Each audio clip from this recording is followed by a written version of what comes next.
peace. No bridge. No peace. Residents from sewage area, Gachochoro, High Point and St. Paul's complain that the removal of the Bumbs has disrupted businesses, transport and also contributed to the rise of insecurity in the area. The residents, led by Solomon, are complaining that they are forced to walk for about 2 kilometers to walk over the 8-lane superhighway in order to access the other side of the highway. They also say that their border business has been highly disrupted as many residents are afraid of being knocked down by the speedy cars. Na kusema ukweli, tangu hii bump itolewe hapa, tumekuwa na shida mingi sana. Watu wa boda tumekuwa hatuna customer hata kidogo. Yaani hiyo bump ndio tulikuwa tunategemeo yetu. Biashara zote High Point, hakuna biashara hata moja inaendelea. Kwenda huko mpaka Kashororo, hakuna. Hii barabara hii vile imetolewa hapo, mpaka watoto wa shule hapa Kashororo wanapitia rutu huku kwa Sengenge huku. Mpaka tunashangaa huyo mtoto atafika saidi mpaka tutafunga kazi kwanza kumwangalia. Mtu akigonjeka saidi ile, hospitali yasi enda huko Kashororo. Atakaa tu hata kama ni mjamzito, nasikia jana kuna mama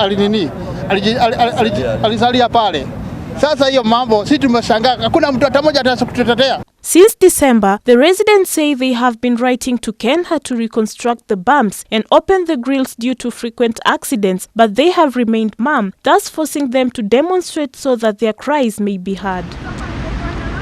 While addressing the media at High Point along the highway, Alois Kinyanjui promised to work with the residents to find a way to call out Kenha to address the crossway problems. We've had a crisis here since December. There were bumps here that have been removed by Kenha, and we've been writing letters to them, crying to them to consider the plight of the residents here, because this has affected security and even school kids. They are not able to travel or to walk all the way to that footbridge. So what I'm asking Kenha is to erect a bridge as soon as possible. If that bridge, if it takes 48 hours to erect that bridge, then the better.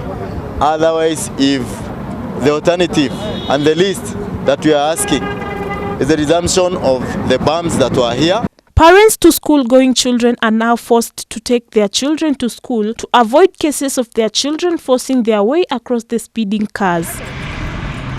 Like in the case of John Taiko, he and the wife are forced to take their children to school every morning, and when they are not around, their children stay home as the highway is too dangerous for them to cross alone. Hapa every 2 days kuna mtu anagongwa hapa. Therefore, my appeal is this one. Kama kuna mtu atasaidia High Point, biashara huku imekufa. Biashara kule imekufa. Sababu tu ya barabara. If there's anybody atasikia kilio ya watu wa High Point, atujenge hii barabara. Hatutaki kusema ate bump irudishwe. Manake there was a bridge which was removed from here kwenda kule. Therefore, kama kuna mtu atasaidia hapa. There are so many schools here. Now look, watoto wangu wanasomea pande hii.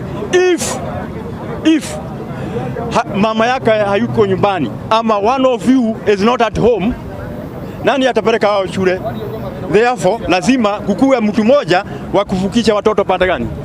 Residents who cross the busy highway despite the crossway being grilled are at high risk of being knocked over by speeding cars. Their only hope is for the government to hear their pleas and come to their rescue.